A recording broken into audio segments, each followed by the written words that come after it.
Hello everyone, ये दृष्टि का पेपर है। यूपीएससी प्रीलिम्स 2026 के लिए ये अर्थव्यवस्था का पेपर है और टेस्ट पेपर है ये 13। इसके पहले पार्ट में 50 तक हो गए थे, नेक्स्ट से 51। स्थायी जमा सुविधा के संबंध में निम्नलिखित कथनों में से गलत कथन इसमें बताना है। SDF इसे अप्रैल 2022 में आरबीआई अधिनियम 1934 में संशोधन के माध्यम से इसको प्रस्तुत किया गया था आरबीआई के द्वारा। ठीक है। एसडीएफ स्थायी जमा सुविधा बैंकों को कोलेट्रल प्रदान किए बिना आरबीआई में जमा राशि रखने की अनुमति मिलती है, जिससे मौद्रिक नीति ढांचा सुदृढ़ होता है और ये बैंक किसी भी राशि को आरबीआई में जमा किया जा सकती है। ये रात भर के लिए होता है मोस्टली, और इसमें जो रेपो रेट होती है उससे 0.25% कम होती है। इसमें सी ऑप्शन यहाँ पर प्लस करके बताया और रिवर्स रेपो रेट की बात की गई है, तो सी ऑप्शन इसका गलत है। गलत ऑप्शन पूछा गया है, गलत इसका सी होगा, सी आंसर सही है। नेक्स्ट है 52। भारत में बैंक रिजर्व पर वैधानिक विनियम के संदर्भ में देखना है और सही कथन इसमें बताने हैं। अनुसूचित बैंकों के लिए नगद आरक्षित अनुपात जो CRR होता है, ये इसमें किसी भी बैंक की कुल जमा राशि का एक प्रतिशत होता है जो आरबीआई के पास इसमें रखा जाता है, और SLR में बैंक ही खुद अपने पास रखते हैं, इसमें आरबीआई के पास रखेंगे बैंक। इसमें बैंकिंग विनियमन अधिनियम 1949 द्वारा शासित होता है। जो अनुसूचित बैंक होते हैं उनका 1934 का जो अधिनियम है उसके अंतर्गत होता है, जबकि जो गैर अनुसूचित बैंक होंगे उनका 1949 के अंतर्गत शासित किया जाता है, ना कि अनुसूचित बैंक का 1949 के अंतर्गत। अनुसूचित बैंकों का 1934 के अधिनियम के तहत और गैर अनुसूचित बैंकों का 1949 के तहत। तो इसमें पहला ऑप्शन गलत है। पहला गलत होने के बाद दो ऑप्शन गलत हो जाते हैं, तीसरा तो इसमें सही है। सभी बैंकों के लिए वैधानिक तरलता अनुपात SLR की आवश्यकता आरबीआई अधिनियम 1934 में निर्धारित की गई है। इसमें दूसरा ऑप्शन भी गलत है, आरबीआई के द्वारा इसमें निर्धारित नहीं की गई है। SLR जो बैंक की निवल मांग और इसमें जो NDTL है उस प्रतिशत होता है जिसे तरल परिसंपत्तियों के रूप में रखा जाना चाहिए, जैसे इसमें नकदी स्वर्ण होता है, अनुमोदित सरकारी प्रतिभूतियां होती हैं, और इसे 1949 का जो अधिनियम है 1949 का अधिनियम उसके अंतर्गत रखा जाता है। सभी वाणिज्यिक एवं सहकारी बैंकों पर ये लागू होता है। तो दूसरा ऑप्शन इसमें गलत है, तीसरा ऑप्शन इसका सही है ओनली, तो केवल सी इसका सही आंसर होगा। 53 भारतीय रिजर्व बैंक आरबीआई की स्थापना और कार्य प्रणाली के संबंध में सही कथन इसमें बताने हैं। इसकी स्थापना वर्ष 1935 में हिल्टन यंग आयोग की सिफारिश पर की गई थी। जो 1934 का अधिनियम था उसके अंतर्गत इसकी स्थापना 1934 में हिल्टन यंग आयोग की सिफारिश पर की गई थी। यह प्रारंभ में एक निजी शेयरधारकों का बैंक था, लेकिन बाद में वर्ष 1949 में इसका राष्ट्रीयकरण कर दिया गया। ठीक है, दोनों ऑप्शन इसमें सही हैं। भारतीय रिजर्व बैंक अधिनियम 1934 आरबीआई की शक्तियों और संचालन के लिए कानूनी वैधानिक ढांचा प्रदान करता है। आरबीआई को बैंक नोटों के निर्गमन को विनियमित करने, मौद्रिक स्थिरता को बनाए रखने और राष्ट्रीय हित में मुद्रा एवं ऋण प्रणाली को संचालित करने के लिए अधिकृत करता है। दोनों ऑप्शंस ठीक है, सी आंसर सही है।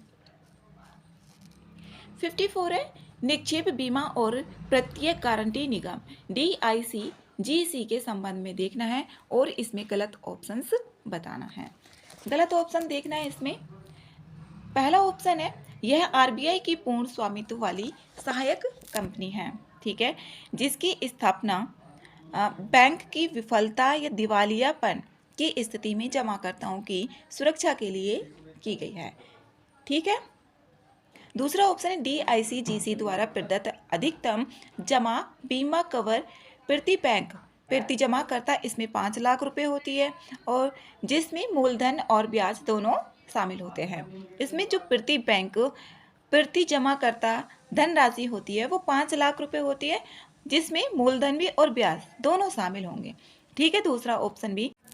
तीसरा ऑप्शन है यदि कोई बैंक दिवालिया ना हुआ हो, परंतु यदि भारतीय रिजर्व बैंक द्वारा उस पर अधिस्थगन लागू कर दिया गया हो तो DICGC उसको स्थगन कर दिया गया है। DICGC को 90 दिनों के अंदर बीमित जमाओं का निपटान करना अनिवार्य होता है। ये 90 दिनों के अंदर ही किया जाता है यदि किसी बैंक रिजर्व बैंक द्वारा स्थगन कर दिया गया है और वो बैंक दिवालिया भी ना हुआ हो। ठीक है, तीसरा ऑप्शन भी डी है। विदेशी सरकारों, केंद्र और राज्य सरकारों की जमा राशियां तथा अंतर बैंक जमा राशियां भी DICGC योजना के अंतर्गत आती हैं। इसमें यही ऑप्शन गलत है, गलत ऑप्शन इसमें पूछा गया है। इसमें निक्षेप बीमा और प्रत्यय गारंटी निगम DICGC RBI की 100% सहायक कंपनी है जो बैंकों की विफलता या वित्तीय संकट की स्थिति में छोटे जमाकर्ताओं की सुरक्षा के लिए पात्र बैंकों की जमा राशि को बीमा करती है। ये 100% सहायक कंपनी है RBI की। इसमें डी ऑप्शन गलत है, गलत ऑप्शन इसका पूछा गया है। नेक्स्ट है 55। भारत में विदेशी मुद्रा विनियम बाजार के विनियमन के संदर्भ में इसमें सही कथन बताने हैं। विदेशी मुद्रा विनियमन अधिनियम FERA 1973 उस समय ये विदेशी मुद्रा की सीमित उपलब्धता के कारण इसकी मांग को नियंत्रित करने के लिए अधिनियमित किया गया था। जो विदेशी मुद्रा है उसकी सीमित उपलब्धता के कारण था ये उस समय लागू किया गया था जब विदेशी मुद्रा की कमी थी और उसे एक नियंत्रित वस्तु के रूप में देखा जाता था। और इसका उद्देश्य जो फेरा है, इसका उद्देश्य विदेशी मुद्रा के उपयोग को विनियमित और प्रतिबंधित विदेशी भंडार का संरक्षण भी करना था। पहला ऑप्शन इसका सही है। दूसरा ऑप्शन है विदेशी मुद्रा प्रबंधन अधिनियम फेमा। जो फेमा है ये 99 ने फेरा को प्रतिस्थापित किया। अब फेरा की जगह पर फेमा आ जाता है 1999 में तथा मुद्रा लेन देन पर नियंत्रण के स्थान पर उसके प्रबंधन और सुगमीकरण पर ध्यान केंद्रित किया। ये ऑप्शन भी इसमें सही है। दोनों ऑप्शन ठीक हैं, सी आंसर इसका सही है। नेक्स्ट है 56। भारत में NRI जो NRI बैंक है उनके खातों से संबंधित है और इसमें सही ऑप्शंस बताने हैं।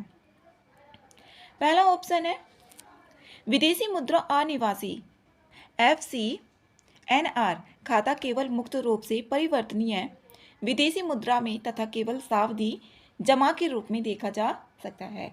इसमें पहला ऑप्शन सही है।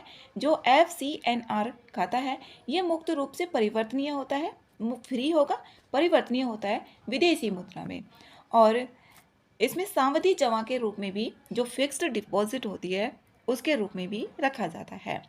ब्याज और मूलधन दोनों गैर कर योग्य और मुक्त रूप से ये प्रत्यावर्तनीय होते हैं, मतलब परिवर्तन इसमें किया जा सकता है। पहला ऑप्शन इसका सही है। दूसरा ऑप्शन है जो NRE होते हैं अनिवासी बाह्य होते हैं। खाता भारतीय रुपए में रखा जा सकता है और ब्याज मूलधन दोनों पर कर मुक्त और स्वतंत्र रूप से प्रत्यावर्तनीय हैं। दूसरा ऑप्शन इसमें सही है। जो NRE खाता होता है ये भारतीय रुपए में रखा जाता है और इसमें चालू, बचत, आवर्ती और जमा जो सावधि जमा होती है फिक्स्ड डिपॉजिट इसमें खोला जा सकता है। जो NRE होता है इसमें चालू भी हो सकता है, करंट भी, सेविंग भी हो सकता है, फिक्स्ड डिपॉजिट भी हो सकता है और मूलधन ब्याज दोनों से ये कर मुक्त और स्वतंत्र रूप से प्रत्यावर्तनीय होता है। इसमें तीसरा ऑप्शन है अनिवासी सामान्य जो NRO होते हैं खाता विदेशी मुद्रा में रखा जा सकता है।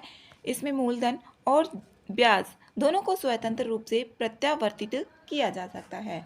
इसमें जो प्रत्यावर्तन होता है वो प्रतिबंधित होता है, नहीं किया जा सकता। इसमें ब्याज और मूलधन दोनों कर योग्य होते हैं और भारतीय रुपए में ये रखा जाता है, ना कि विदेशी मुद्रा में रखा जाएगा। तो तीसरा ऑप्शन इसमें गलत है। तीसरा गलत होने के बाद ए आंसर इसका सही है, 1 और 2। 57 है, भारतीय रिजर्व बैंक आरबीआई भारत के विदेशी मुद्रा भंडार के संरक्षक के रूप में कार्य करता है। भारत के विदेशी मुद्रा भंडार के संरक्षक के रूप में कार्य करता है आरबीआई। इसमें जो विदेशी मुद्रा परिसंपत्तियां होती हैं, एसडीआर होती हैं और स्वर्ण भी शामिल होता है, सोना शामिल होता है। ठीक है, पहला ऑप्शन। दूसरा ऑप्शन है आरबीआई के विदेशी मुद्रा भंडार के प्रबंधन को निर्देशित करने वाले बुनियादी मानदंड तरलता, सुरक्षा और प्रतिफल हैं। दूसरा ऑप्शन भी इसमें सही है। दोनों ऑप्शन इसके सही है, तो सी आंसर सही आंसर है। इसमें विदेशी केंद्रीय बैंकों, विदेशी वाणिज्यिक बैंकों और संप्रभु ऋण साधनों, लिखत के पास जमा जैसे साधनों, लिखतों में निवेश करने के लिए कानूनी ढांचा प्रदान करता है। और इसमें जो आरबीआई होगा, रिजर्व के प्रबंधन में आरबीआई सुरक्षा, चल निधि, प्रतिफल के सिद्धांतों का पालन करता है। 58 है संकुचनकारी। जो संकुचनकारी राजकोषीय नीति के अंतर्गत सरकार निम्नलिखित में से कौन सी कार्रवाई कर सकती है? संकुचनकारी, उसको संकुचन करना है। राजकोषीय नीति ये तब अपनाई जाती है जब उच्च मुद्रास्फीति होगी और ओवर हीटिंग का सामना कर रही हो।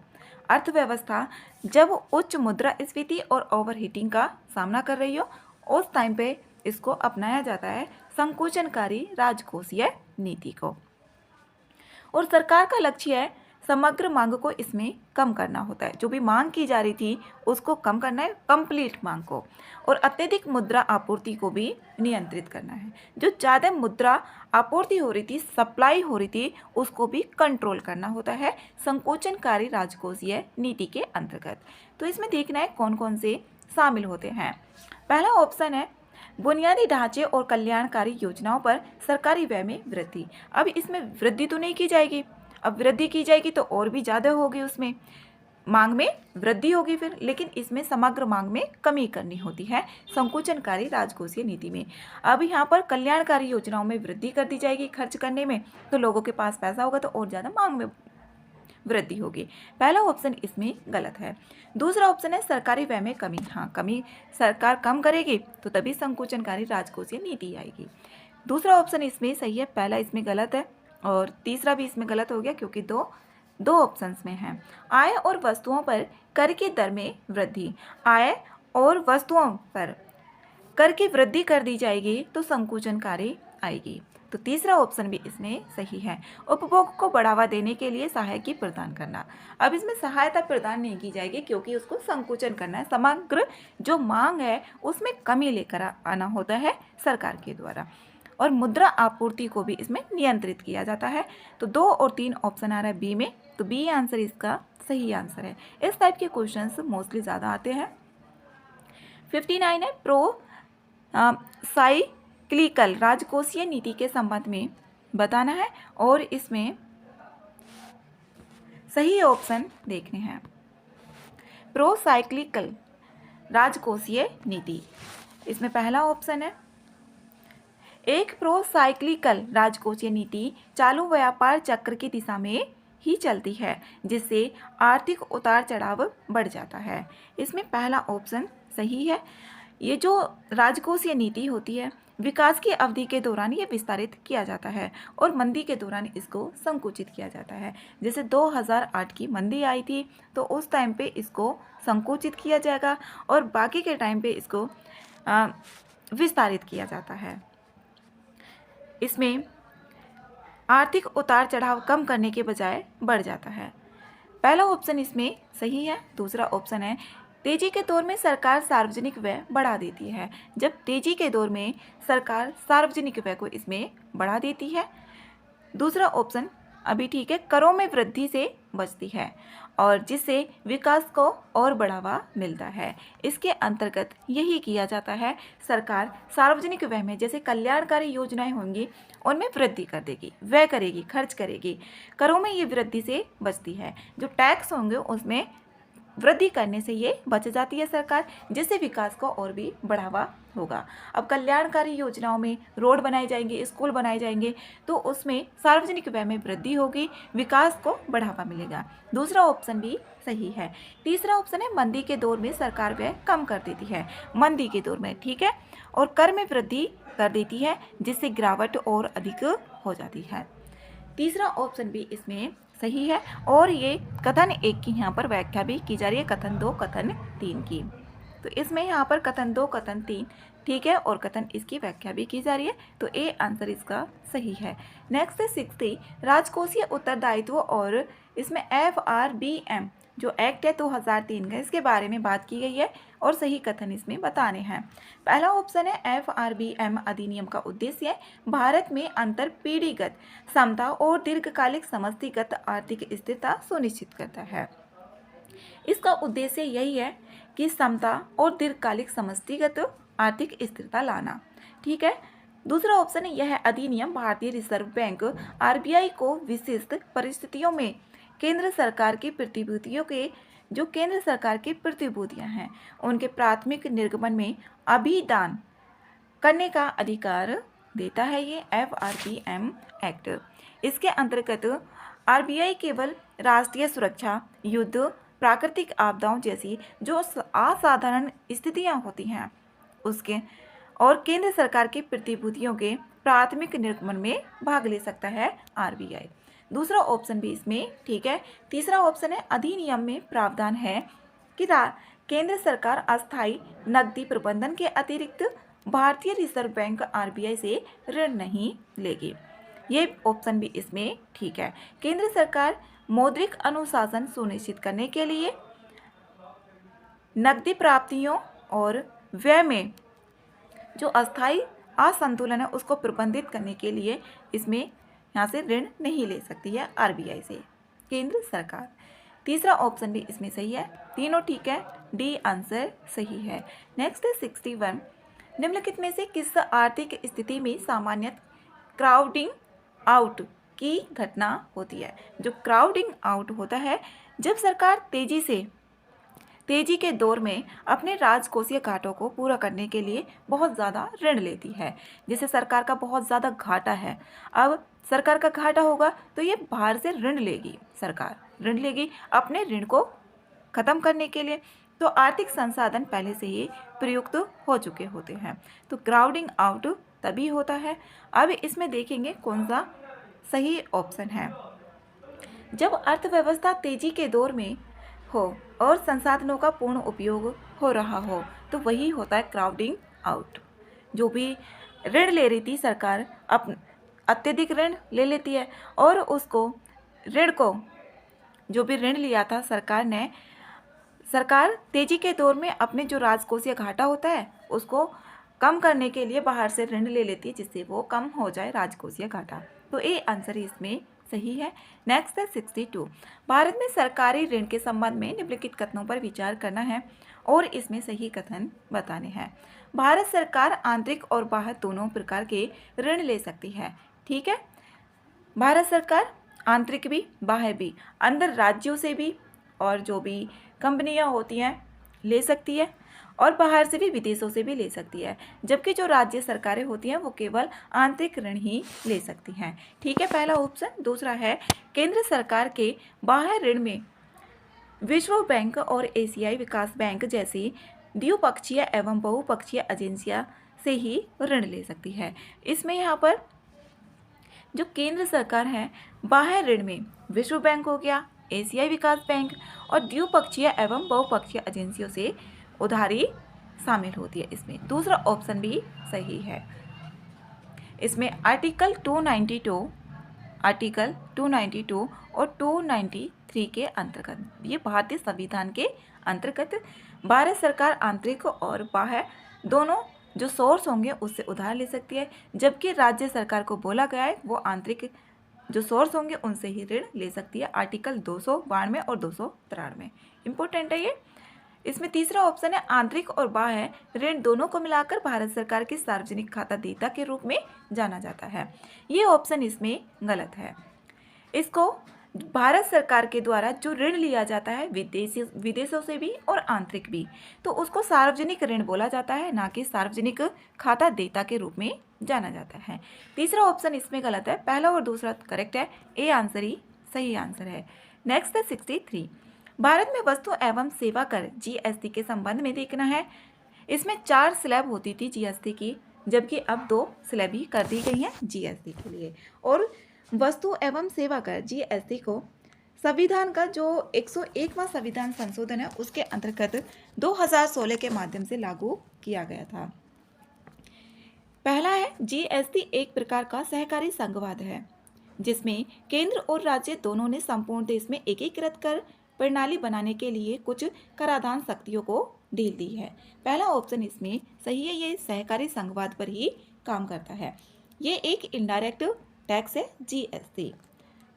दूसरा ऑप्शन है, जीएसटी के अंतर्गत केवल केंद्र सरकार ही सभी वस्तुओं और सेवाओं पर कर एकत्र करती है, जबकि राज्यों को कुल आय का एक निश्चित हिस्सा प्राप्त होता है। दूसरा ऑप्शन इसमें गलत है। अब इसमें सीजीएसटी है, आईजीएसटी भी है और एकीकृत जो जीएसटी है वो भी है। एक तो सीजीएसटी ये है और एक है एसजीएसटी और एक आई मतलब इंटीग्रेटेड, जिसपे केंद्र भी और स्टेट भी दोनों ही वसूलती हैं। आईजीएसटी इसको यहाँ पर अंतर्राज्यीय लेन देन पर होता है, जो आईजीएसटी होती है अंतर्राज्यीय, जैसे कि एक राज्य दूसरे राज्य से इस तरीके से वस्तु जा रही है तो वहाँ पर लगता है आईजीएसटी। अब जब सेंटर में होगा तो उस पर सीजीएसटी लगेगा और एसजीएसटी वहाँ पर स्टेट के अंतर्गत। तो दूसरा कथन इसमें गलत है, पहला ही ठीक है, पहला सही है और दूसरा गलत है। सी आंसर इसका सही आंसर है। नेक्स्ट है 64। भारत में वस्तु एवं सेवा कर जीएसटी के संदर्भ में देखना है और इसमें सही कथन बताने हैं। जीएसटी के अंतर्गत निर्यात को शून्य रेटेड आपूर्ति माना जाता है, जिससे निर्यातकों को निर्यात के लिए प्रयुक्त वस्तुओं और सेवाओं पर प्रदत्त इनपुट करों की वापसी का दावा करने की अनुमति मिलती है। पहला ऑप्शन इसमें सही है, जो जीएसटी है उसके अंतर्गत निर्यात को शून्य रेटेड आपूर्ति माना जाता है, निर्यात को जीएसटी के अंतर्गत। इसका मतलब यही होता है कि जो निर्यातक होते हैं उनको निर्यातित वस्तुओं और सेवाओं पर कर का भुगतान करने की ज़रूरत नहीं होती है। जो भी जैसे भारत है, भारत से निर्यात हुआ, निर्यात कर रहे हैं, अब निर्यातित जो वस्तु हुई है ना उन पे कर का भुगतान की आवश्यकता नहीं होती है, उसी को ही बोला जाता है शून्य रेटेड आपूर्ति। आपूर्ति मतलब सप्लाई की जा रही है और उस पर शून्य टैक्स लग रहा है, कोई भुगतान की आवश्यकता नहीं होती है। दूसरा ऑप्शन है, आयात को अंतर्राज्य आपूर्ति माना जाता है। जो आयात होता है उसको अंतर्राज्य आपूर्ति माना जाता है और इस पे सीमा शुल्क और एकीकृत जीएसटी दोनों लगते हैं। अंतर्राज्य होगा तो आईजीएसटी लगेगा, दोनों के अधीन ये होता है। दोनों कथन इसके सही है, सी आंसर सही आंसर है। नेक्स्ट है 65। केंद्रीय क्षेत्रक योजनाओं, जो सेंट्रल सेक्टर्ड योजनाएं होती हैं और केंद्र प्रायोजित योजनाएं, इसमें जो सीएसएस जो सेंट्रल स्पॉन्सर्ड योजनाएं, जो केंद्र प्रायोजित योजनाएं होती हैं स्कीम्स, इसमें केंद्र सरकार की भी और राज्य सरकार दोनों की भागीदारी होती है, जबकि केंद्रीय क्षेत्र की योजनाओं में केवल केंद्र सरकार की भागीदारी होती है। पहला ऑप्शन है, केंद्रीय क्षेत्र की योजनाओं के लिए धनराशि राज्यों की संचित निधि से जारी की जाती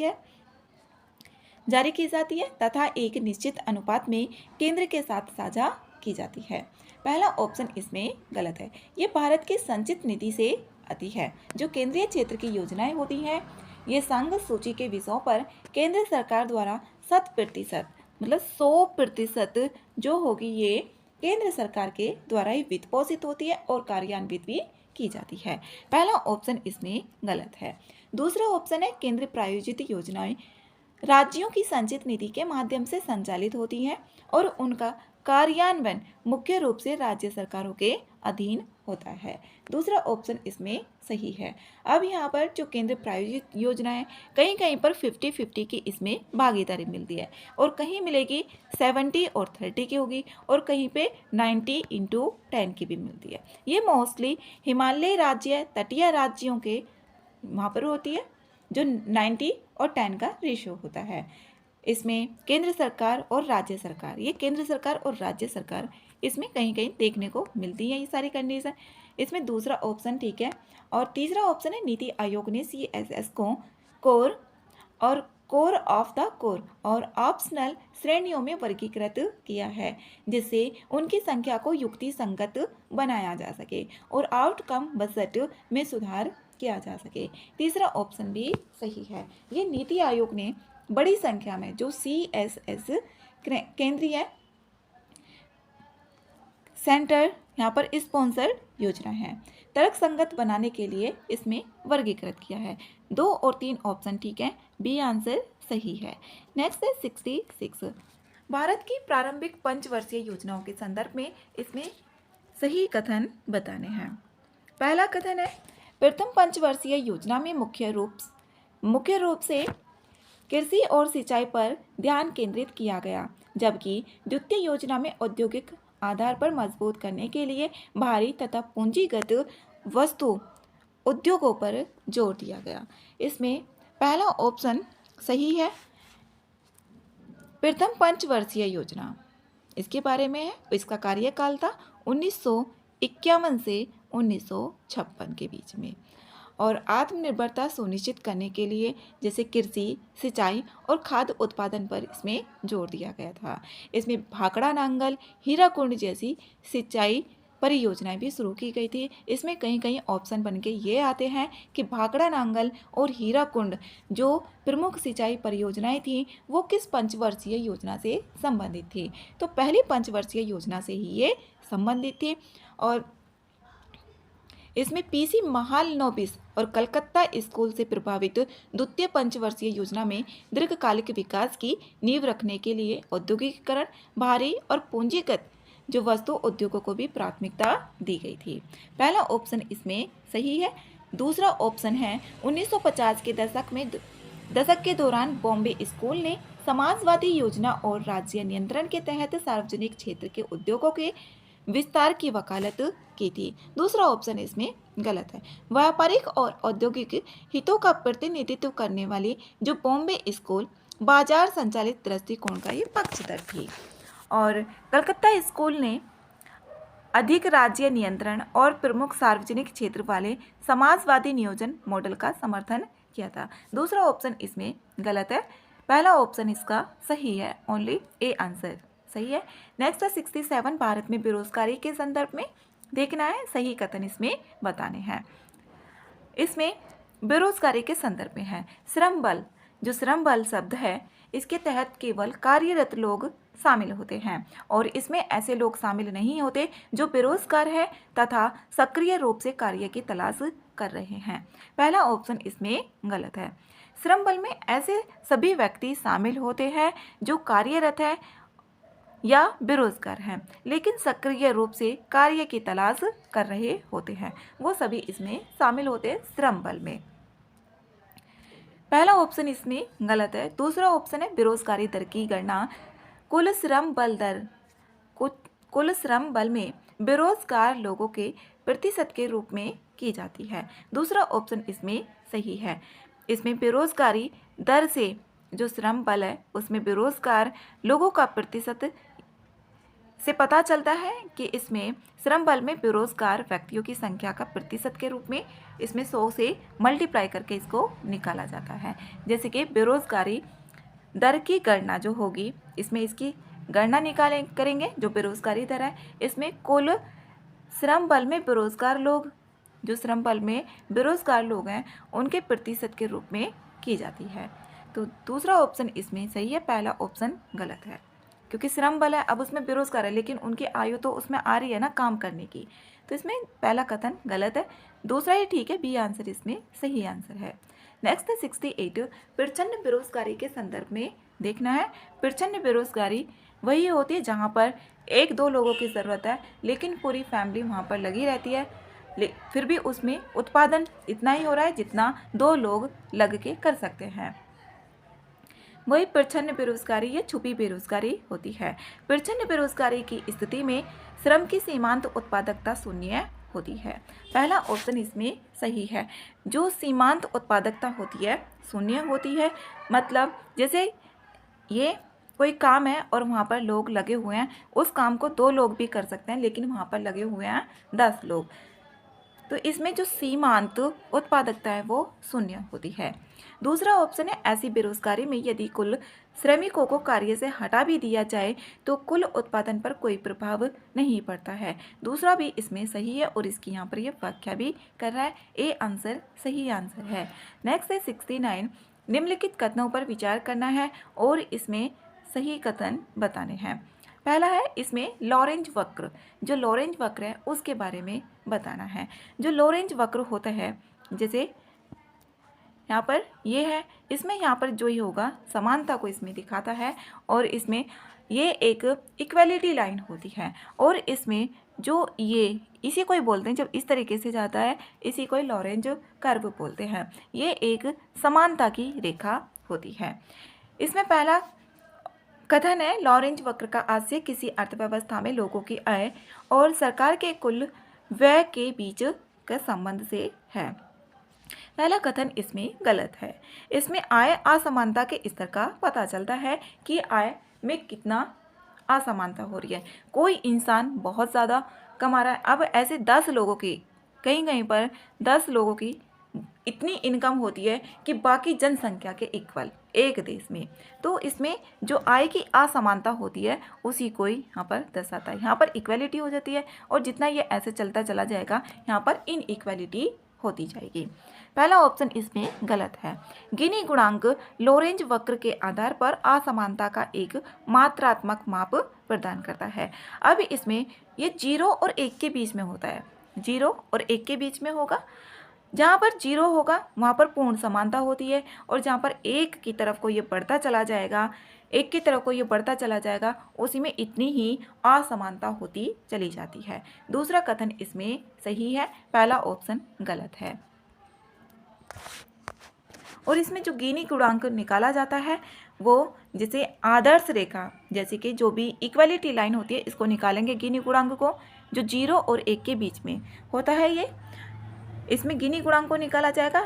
इसमें जो भी ये लाइन है ये तो एक इक्वलिटी है और ये जितना भी था इसमें ये देखेंगे इसके बीच में, और इनके बीच में जो भी एरिया आता है इसको निकालेंगे, एरिया होगा इसके बीच का, और डिवाइड में जो होगा, जो भी यहाँ पर इक्वलिटी वाली लाइन थी इसका कुल क्षेत्रफल वो वाला एरिया होगा, उसे करके यहाँ पर निकाला जाता है। 0 और 1 के बीच में जो आएगा, 0 होता है तो इसमें पूर्ण समानता होगी और जब 1 की तरफ को बढ़ता जाएगा 1 पर पूर्ण असमानता हो जाती है और इसके बीच में जो होगी ऐसी असमानता बढ़ती जाती है। दूसरा कथन गलत है, दूसरा कथन सही है और पहला गलत है। सही ऑप्शन बताना है, बी आंसर इसका सही है। नेक्स्ट है 70, कथन 1, कथन 2 इसमें दिए गए हैं। इसमें कुजनेट्स वक्र के बारे में दिया गया है। अब कुजनेट्स वक्र जो होता है ये असमानता और प्रति व्यक्ति आय के बीच में संबंध को दर्शाता है। इस तरीके से इसमें ये बनेगा, इसमें ये उल्टा यू आकार का बनता है। इसमें क्वेश्चन पूछा भी गया है, ये उल्टा यू आकार का बनता है। कुजनेट्स जो वक्र है ये प्रति व्यक्ति आय, इसमें प्रति व्यक्ति आय होगा और यहाँ पर असमानता, ये असमानता और आय के बीच में संबंध को दर्शाता है। जैसे यहाँ पर और यहाँ पर इसमें इस तरीके से ये बढ़ता जाता है और फिर यहाँ पर ये घटने भी लगता है कुछ समय के बाद में, इस तरीके से होता है। कुजनेट्स परिकल्पना के अनुसार जैसे जैसे कोई अर्थव्यवस्था विकसित एवं औद्योगिकीकृत होती है, आय असमानता में शुरुआत में वृद्धि होती है और बाद में कमी आती है। पहला ऑप्शन इसमें सही है।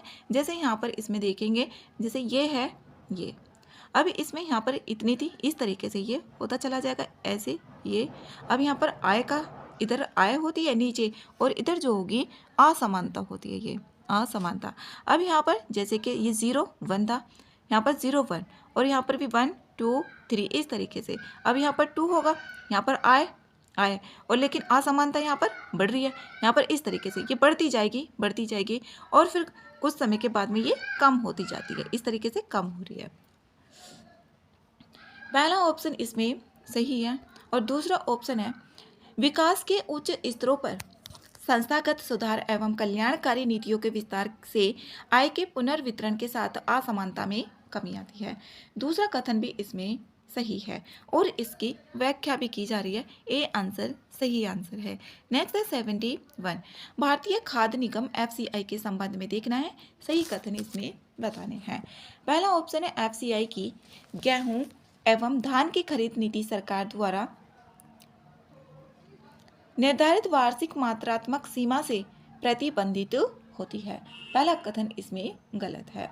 जो धान और गेहूं होती है एफसीआई की खरीद, ये ओपन एंडेड होती है। ये जो होगी ओपन एंडेड होगी, जो धान और गेहूं होगा, और सरकार किसानों को एमएसपी पर गेहूं या धान की खरीद करती है। कोई वार्षिक मात्रात्मक इसमें सीमा नहीं होती है। इसमें वार्षिक मात्रात्मक कोई सीमा नहीं होगी। पहला ऑप्शन गलत है। विकेंद्रीकृत खरीद प्रणाली के तहत राज्य सरकारें खाद्यान्नों की खरीद एवं वितरण में संलग्न होती हैं और केंद्र सरकार द्वारा लागत की प्रतिपूर्ति की जाती है। ठीक है, दूसरा ऑप्शन बी आंसर इसमें सही आंसर है। विकेंद्रीकृत खरीद प्रणाली के तहत राज्य सरकारें, जो एनएफएसए 2013 का एक्ट है, उसमें खाद्यान्नों की खरीद, भंडारण एवं वितरण की भूमिका निभाती हैं राज्य सरकारें, और केंद्र सरकार इसमें संबंधित व्यय की प्रतिपूर्ति करती है। इसमें जो राज्य सरकारें होंगी वो खरीद, इसमें राज्य सरकारें खरीद, भंडारण और वितरण की भूमिका निभाएंगी। जो एनएफएसए एक्ट है उसके अंतर्गत। बी आंसर सही है, 72 है। सार्वजनिक वितरण प्रणाली जो पीडीएस है के तहत विशिष्ट श्रेणियों के परिवारों को खाद्यान्न उपलब्ध कराया जाता है। इसमें पहला ऑप्शन सही है। इसके अंतर्गत जो पीडीएस सिस्टम होता है, इसमें गेहूं, चावल, चीनी, मिट्टी का तेल जैसी जो वस्तुएं होती हैं इसमें उपलब्ध कराई जाती हैं, विशेष रूप से जो निर्धन परिवार होते हैं। दूसरा ऑप्शन है लक्षित जो टारगेटेड पीडीएस है, इसके अंतर्गत केंद्र सरकार को सब्सिडी वाले खाद्यान्न वितरण के लिए निर्धन परिवारों की पहचान करने की आवश्यकता होती है। पहला ऑप्शन सही है, दूसरा ऑप्शन गलत है। ये केंद्र सरकारों को नहीं है, राज्य सरकारों को है। राज्य सरकारों को गरीबी रेखा से नीचे और गरीबी रेखा से ऊपर परिवारों की पहचान करने की जिम्मेदारी दी गई है। इस तरीके से भी पहले क्वेश्चन पूछा गया है ऑप्शन बनाकर। ये केंद्र सरकार को ना हो करके ये राज्य सरकार को इसकी ये सौंपा गया है, जिम्मेदारी दी गई है। दूसरा ऑप्शन गलत है, पहला ठीक है। तीसरा है इसमें दूसरा अब गलत करते हैं, ये भी गलत, ये भी गलत और ये पहला भी गलत, तो इसमें सी बच जाता है। सी आंसर ही सही आंसर है। अंत्योदय अन्न योजना AAY के तहत सबसे गरीब परिवारों को केंद्र सरकार द्वारा निर्धारित मूल्य पर खाद्यान्न उपलब्ध कराए जाते हैं।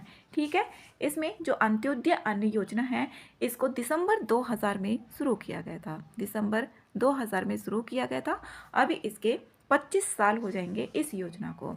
इसमें सबसे गरीब जो परिवार होते हैं उनको केंद्र सरकार द्वारा निर्धारित दरें, ये केंद्र सरकार के द्वारा निर्धारित दरें होती हैं इसके अंतर्गत। ये भी पूछा जा सकता है कि राज्य सरकारों के द्वारा निर्धारित दरें हैं या केंद्र सरकारों के द्वारा। तो इसमें यहाँ पर जो गेहूं होता है उसको 2 रुपये प्रति किलो दिया जाता है, चावल को 3 दिया जाता है और इसमें 35 किलोग्राम खाद्यान्न उपलब्ध कराया जाता है। सी आंसर सही है, 73 है। भारत में कृषक उत्पादक संगठनों के संबंध में इसमें सही कथन बताना है।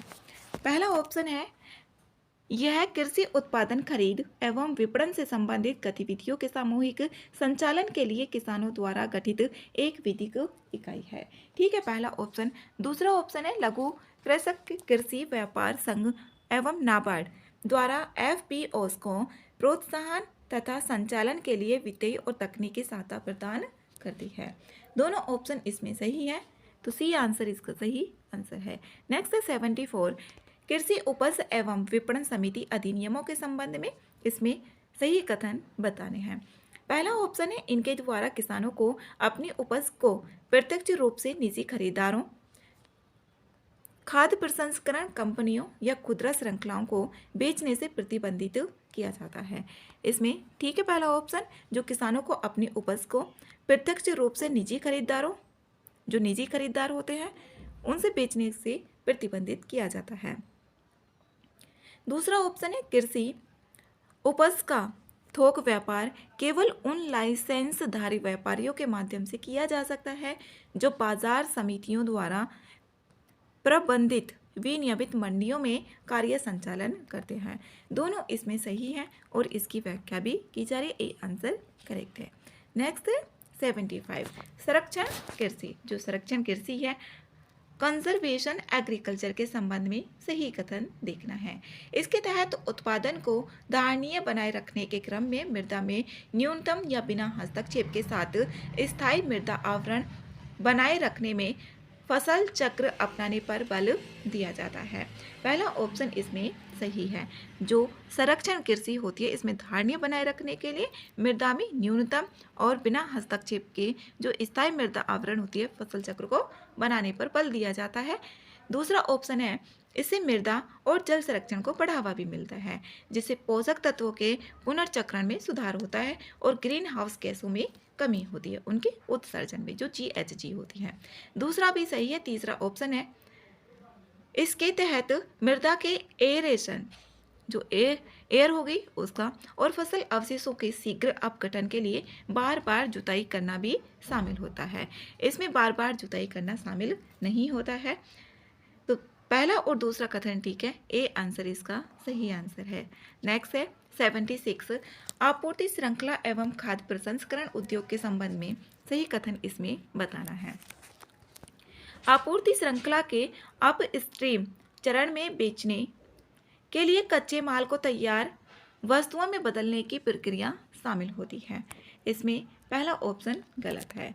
कच्चे माल के जो आपूर्तिकर्ता हैं, निर्माताओं, थोक विक्रेताओं, खुदरा विक्रेताओं और उपभोक्ताओं के बीच सामग्री, उत्पाद, धन और सूचना के प्रवाह इसमें शामिल होता है। पहला ऑप्शन इसमें गलत है। दूसरा ऑप्शन है उत्पादन का डाउन स्ट्रीम चरण सामग्रियों के प्रसंस्करण और तैयार उत्पादों के उपभोक्ताओं तक वितरण से संबंधित होता है। दूसरा कथन इसमें सही है। तीसरा ऑप्शन है अप स्ट्रीम और डाउन स्ट्रीम चरण का वर्गीकरण उत्पादन श्रृंखला में संदर्भ बिंदु पर निर्भर करता है। 2 और 3 इसमें सही है। 2, 3 आ रहा है बी में। बी आंसर सही आंसर है। नेक्स्ट 77 भारत में खाद्य प्रसंस्करण उद्योग फूड प्रोसेसिंग इंडस्ट्री FPI के संबंध में देखना है और इसमें सही कथन बताना है। पहला ऑप्शन है मूल्य संवर्धन सुनिश्चित करने, उपज की क्षति को कम करने एवं रोजगार सृजित करने के क्रम में खाद्य प्रसंस्करण कृषि और उद्योग के बीच एक प्रमुख कड़ी है। पहला ऑप्शन इसमें सही है। दूसरा ऑप्शन है किसानों की आय बढ़ाने, फसलों में विविधता लाने और निर्यात को बढ़ावा देने की व्यापक संभावनाओं के क्रम में भारत का खाद्य प्रसंस्करण क्षेत्र सनराइज उद्योग है। सनराइज उद्योग क्षेत्र इसी को ही बोला जाता है। दूसरा ऑप्शन भी इसमें सही है। भारत के जो खाद्य प्रसंस्करण उद्योग हैं उनको सनराइज उद्योग माना जाता है। ये मूल्य संवर्धन, निर्यात संवर्धन और आय विविधीकरण में उच्च संभावनाओं को दर्शाता है जो खाद्य प्रसंस्करण उद्योग होता है। जैसे कि खाद्य प्रसंस्करण उद्योग वही होगा जैसे कि गेहूं, चावल है और उनसे जो भी और चीज़ें बनाई जा रही हैं। इसमें दूसरा कथन ठीक है। पहला ऑप्शन भी सही है। तीसरा है स्वचालित मार्ग के तहत 100% FDI की अनुमति एवं खाद्य आधारित उद्योगों को प्राथमिक क्षेत्रक ऋण प्रदान करने जैसी सरकारी पहलें इस क्षेत्र के विकास में सहायक है। ये भी ठीक है। इसमें 2 और 3 कथन दोनों सही हैं और दोनों ही कथन एक की व्याख्या भी करते हैं। ए आंसर सही है। 78 है आवश्यक वस्तु अधिनियम 1955 के संबंध में सही कथन इसमें बताना है। पहला ऑप्शन है इस अधिनियम के तहत केंद्र सरकार को कुछ वस्तुओं के उत्पादन, आपूर्ति एवं वितरण को नियंत्रित करने का अधिकार दिया गया है। केंद्र सरकार को दिया गया है और उन्हें उचित मूल्य पर उपलब्ध कराया जा सके। ठीक है पहला कथन। दूसरा है इस अधिनियम में आवश्यक वस्तु को स्पष्ट रूप से परिभाषित किया गया है। इसमें जो आवश्यक वस्तु अधिनियम है इसमें आवश्यक वस्तु को परिभाषित नहीं किया गया है। दूसरा ऑप्शन इसमें गलत है। पहला ही ठीक है। ए आंसर इसमें सही आंसर है। नेक्स्ट है 79 भारत में कृषि प्रथाओं के संबंध में सही कथन इसमें बताना है। कृषि क्षेत्र में गैर संस्थागत ऋण जो स्रोत है उसकी हिस्सेदारी वर्ष 1950 के 90% से घटकर वर्ष 2022 में लगभग 25% रह गई है। इसमें पहला ऑप्शन सही है। कृषि क्षेत्र में जो गैर संस्थागत है 1950 में ये 90% थी, जबकि 2022 में ये 25% तक आ गई है। पहला ऑप्शन इसका सही है। दूसरा ऑप्शन है कृषि संधारणीयता के समग्र सूचकांक से इंगित होता है कि भारतीय कृषि अत्यधिक संधारणीय है। दूसरा ऑप्शन इसमें गलत है। इसमें ICAR द्वारा 51 संकेतकों के आधार पर जो कृषि संधारणीयता है उसका समग्र सूचकांक का जो मान है वो है 0.49। तो कृषि जो भारतीय कृषि है मध्यम रूप से ये संधारणीय, ना कि अत्यधिक रूप से संधारणीय है। दूसरा कथन गलत है। दूसरा ये भी गलत, ये भी गलत, ये भी गलत, केवल एक ही बच जाता है। ए आंसर इसमें सही आंसर है। नेक्स्ट है 80। हर्फी डाहल हिर्समैन सूचकांक मुख्य रूप से किससे संबंधित है? ये है बाजार केंद्रीयकरण एवं प्रतिस्पर्धा के मापन के लिए सूचकांक से। सी आंसर इसमें सही है। नेक्स्ट है 81। नकदी प्रवाह प्रबंधन के संदर्भ में जस्ट इन टाइम प्रणाली का क्या आशय है? इसमें वास्तविक व्यय की आवश्यकता होने पर ही धनराशि जारी करना। बी आंसर इसमें सही आंसर है। जो नकदी प्रवाह प्रबंधन है इसके संदर्भ में जस्ट इन टाइम प्रणाली का आशय एक ऐसा तंत्र होता है जिसमें वास्तविक व्यय की आवश्यकता होने पर धनराशि को जारी किया जा सके। जो वास्तविक व्यय है उसकी आवश्यकता होने पर जो भी धनराशि थी उसको जारी किया जाता है, और इसका उद्देश्य जो नकदी शेष है उसको न्यूनतम करना है, जो भी नकदी थी उसको कम करना है, संसाधनों के उपयोग को अनुकूलित करना। नेक्स्ट है 82। आर्थिक सर्वेक्षण 2024-25 के अनुसार भारत में सेवा क्षेत्र के वित्त पोषण के संबंध में निम्नलिखित कथनों पर विचार करना है और इसमें सही कथन बताने हैं। पहला है सेवा क्षेत्र में सकल प्रत्यक्ष विदेशी निवेश FDI प्रवाह में मजबूत वृद्धि के बावजूद निवल FDI प्रवाह में कमी आई है। पहला ऑप्शन इसमें सही है।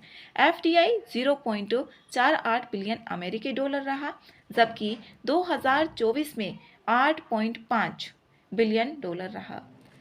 तो इसमें पहला ऑप्शन ठीक है। दूसरा ऑप्शन है सेवा क्षेत्र के अंतर्गत सर्वाधिक प्रत्यक्ष विदेशी निवेश FDI इक्विटी प्रवाह वित्तीय क्षेत्र में प्राप्त हुआ। दूसरा ऑप्शन इसमें गलत है। ये सेवा क्षेत्र में नहीं, जो बीमा सेवाओं हों, जो बीमा सेवाएं हैं उसमें सबसे अधिक हिस्सा प्राप्त हुआ।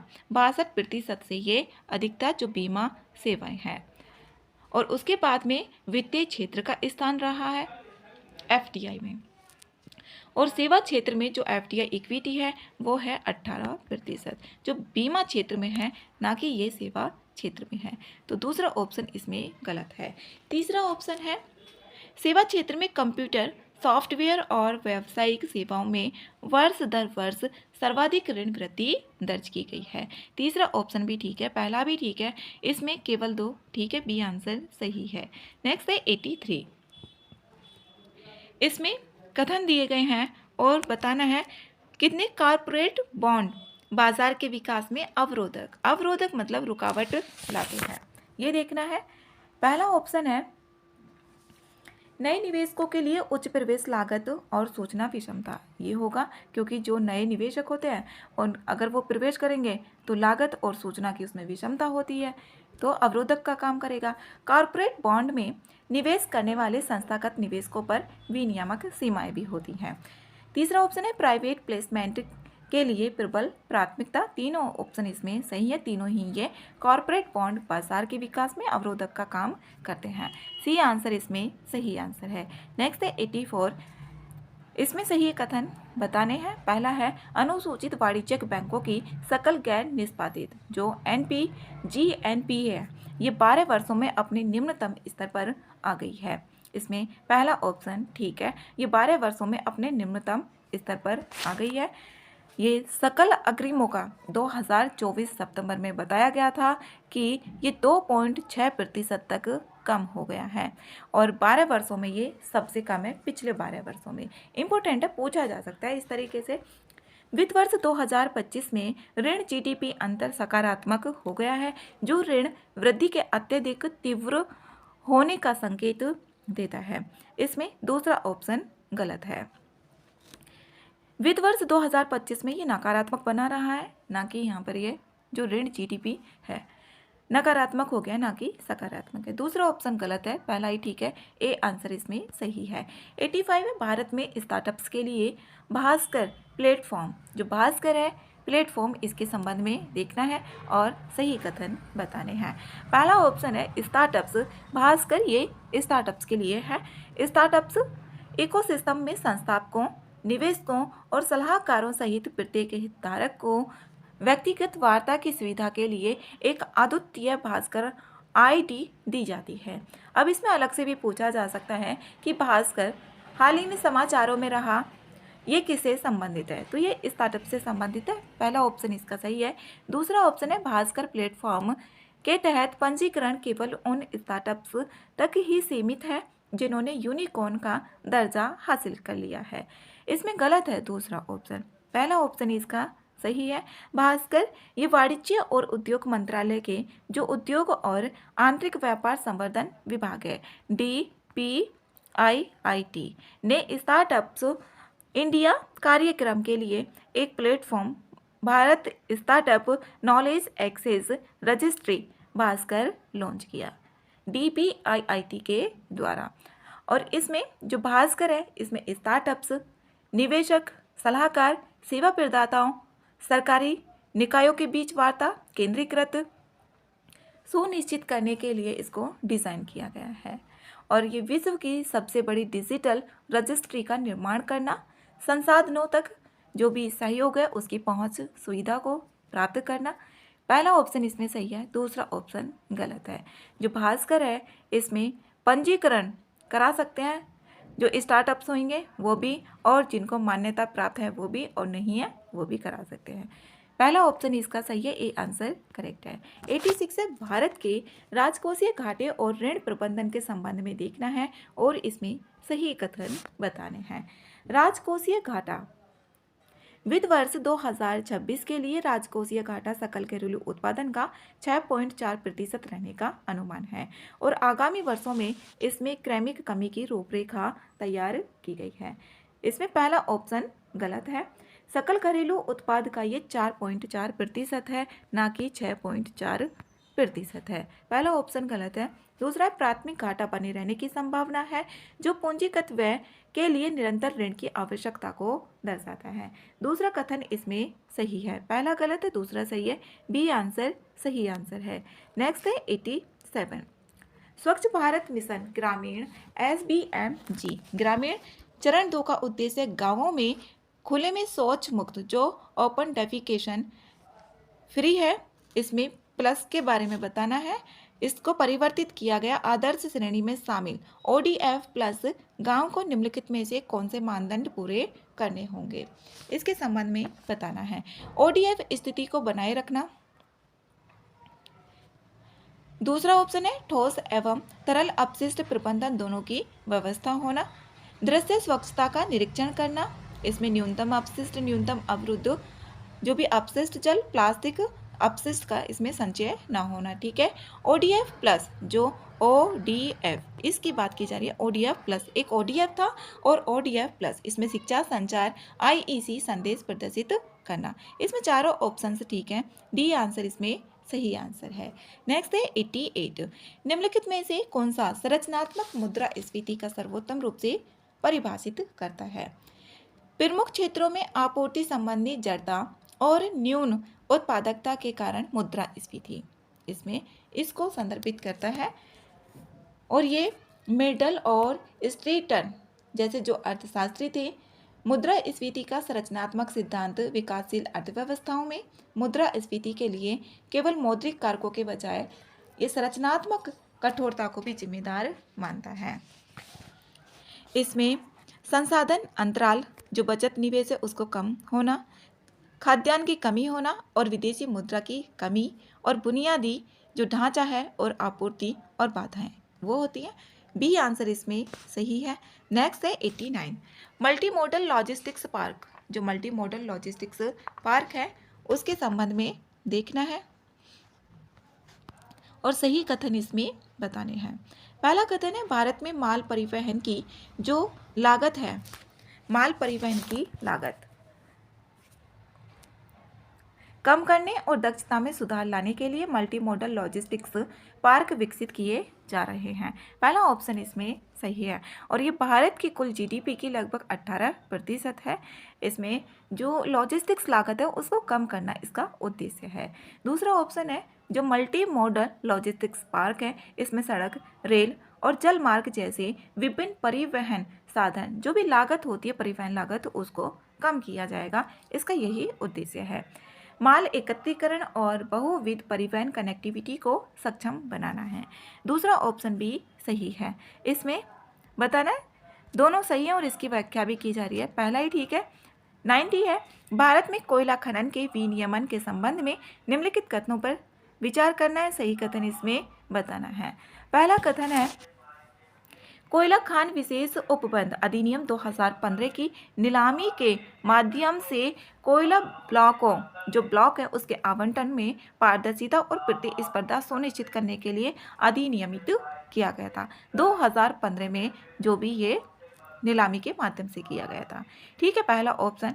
दूसरा है यह अधिनियम सरकारी और निजी दोनों संस्थाओं को कोयले का वाणिज्यिक खनन करने और उसे खुले बाजार में बेचने की अनुमति देता है। दूसरा ऑप्शन भी इसमें सही है। तीसरा ऑप्शन है खान एवं खनिज विकास एवं विनियमन अधिनियम 1957 के तहत खनिज संसाधनों का स्वामित्व केंद्र के पास है। इसमें खान और खनिज, तीसरा ऑप्शन इसमें गलत है ये, लेकिन उनका विनियमन संबंधित राज्यों सरकारों द्वारा किया जाता है। इसमें जो राज्य होते हैं अपनी सीमाओं के भीतर खनिजों के स्वामी होते हैं। 1957 का जो अधिनियम है केंद्र को खनिज विकास पर नियामक प्राधिकार देता है। तो तीसरा कथन इसमें गलत है। पहला और दूसरा जिसमें भी सही आ रहे होंगे वही सही होगा। तो इसमें यहाँ पर दूसरा और तीसरा इसमें से केवल एक सही है और कथन एक की व्याख्या करता है। सी आंसर इसमें सही है। नेक्स्ट है 91 भारत में विशेष आर्थिक क्षेत्र जो SEZ है उससे संबंधित पूछा गया है। स्पेशल इकोनॉमिक जोन SEZ का आशय विशेष रूप से सीमांकित शुल्क मुक्त क्षेत्र से है जिसे व्यापार संचालन एवं शुल्क विनियमन के उद्देश्य से भारत के अंदर विदेशी क्षेत्र के रूप में संदर्भित करता है। ठीक है, पहला कथन। दूसरा है इसमें घरेलू शुल्क क्षेत्र से SEZ क्षेत्र में की गई वस्तुओं और सेवाओं की आपूर्ति को निर्यात माना जाता है, जबकि SEZ से DTA क्षेत्र को की गई आपूर्ति को आयात के रूप में संदर्भित किया जाता है। इसमें दूसरा कथन भी सही है।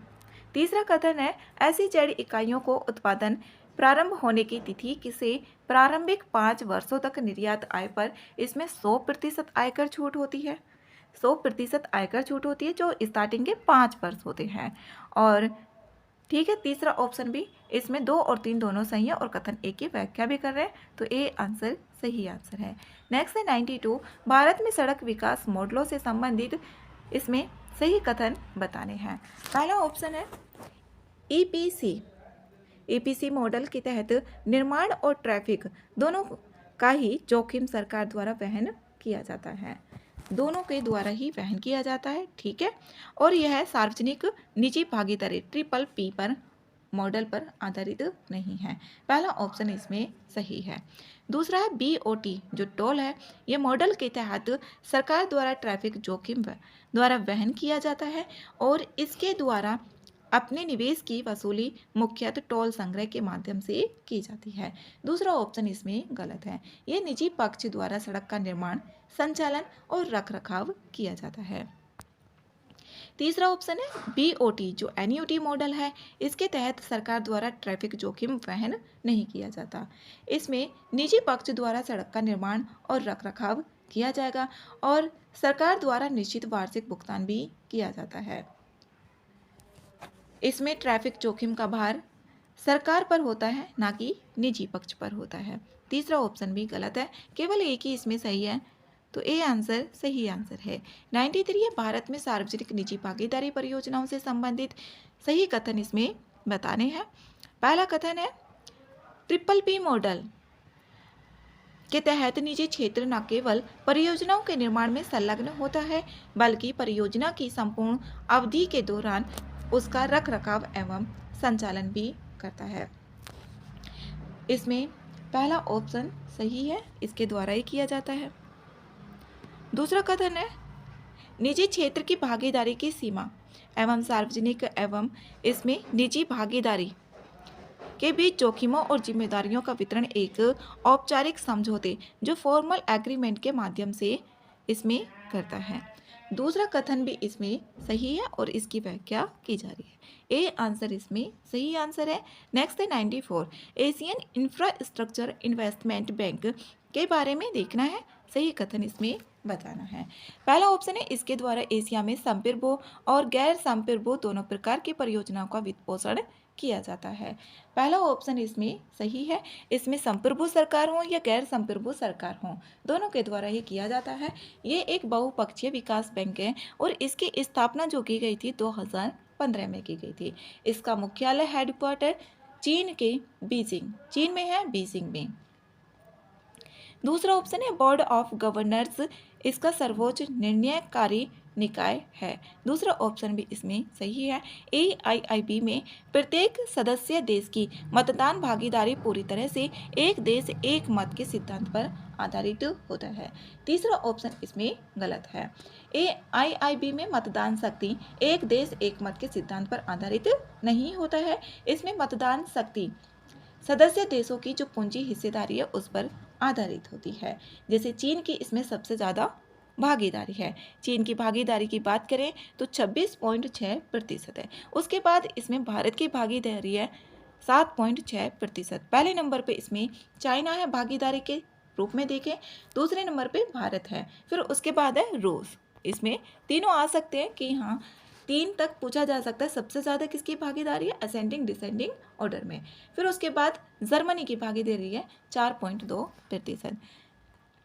तीसरा ऑप्शन गलत है, पहला और दूसरा ठीक है, ए आंसर सही है।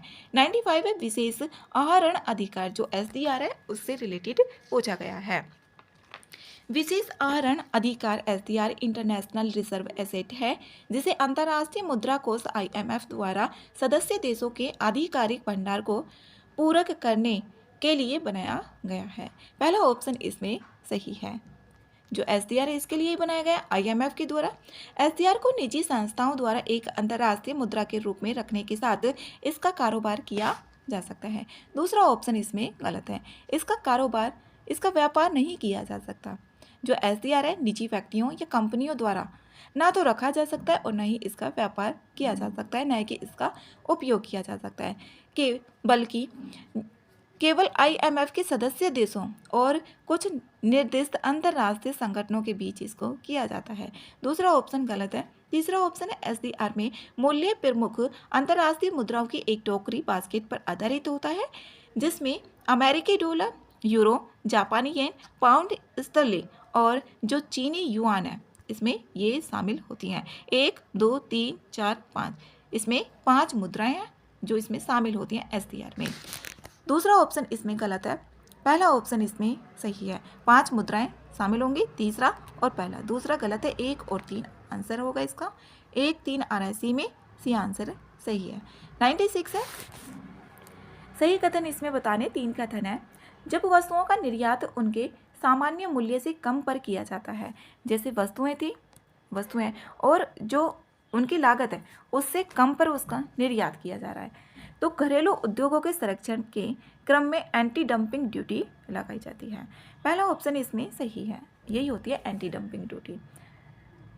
निर्यातक देश द्वारा दी गई निर्यात सब्सिडी के प्रभाव को संतुलित करने के लिए इसमें काउंटर वैलिंग ड्यूटी भी लगाई जाती है। काउंटर वैलिंग जो निर्यात सब्सिडी के प्रभाव को संतुलित किया जाएगा, उसको बराबर भी किया जाएगा, संतुलित किया जाएगा, तो उसमें काउंटर वैलिंग ड्यूटी लगाई जाती है।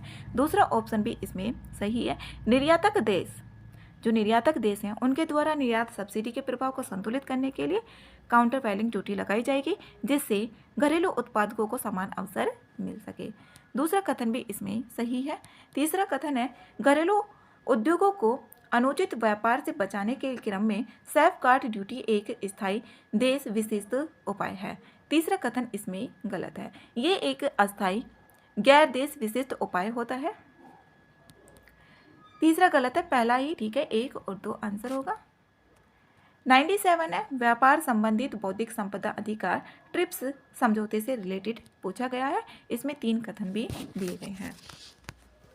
पहला कथन है ट्रिप्स समझौते के तहत न्यूनतम सुरक्षा मानक स्थापित किए गए हैं जिन्हें विश्व व्यापार संगठन WTO के प्रत्येक सदस्य देश को अन्य सदस्यों के बौद्धिक संपदा अधिकारों के लिए इसमें प्रदान करना होता है।